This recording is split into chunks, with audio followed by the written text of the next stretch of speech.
Yo, hello everyone and welcome back again to a brand new video. In today's tutorial guys, I'm going to show you how you can send Webflow form submissions to Slack. So basically what we're going to do in today's video is to integrate both applications throughout a third-party app. For the third-party app, I'm going to use Zapier. It is not mentioned in their own article, but it is the best one for me. It's very simple to use and easy, very easy.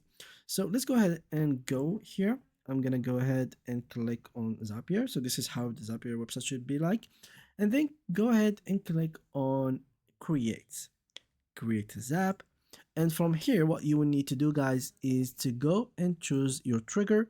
I'm going to choose the trigger to be the Webflow form submission. So it is going to be Webflow. I'm going to choose it.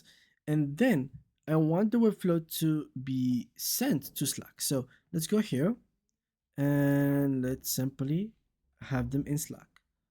So here we go. So select the event. I'm going to choose the event is form submission. And here I'm going to choose the event to be create canvas, create channels, delete message, edit canvas, edit message, find, get message by time. We can send channel message. This is the one that we are looking for. So post a message or thread reply to our channel. You can also schedule it, send later. I'm gonna choose this one. And then once you have both of them connected here, you should connect to your account. So here I have connected my own Webflow account. Same goes for Slack. You should connect it.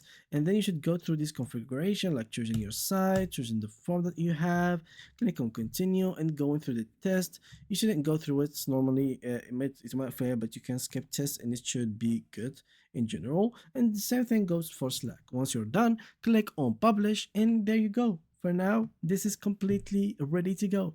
So yeah, thank you guys a lot for watching and see you guys in the next upcoming videos.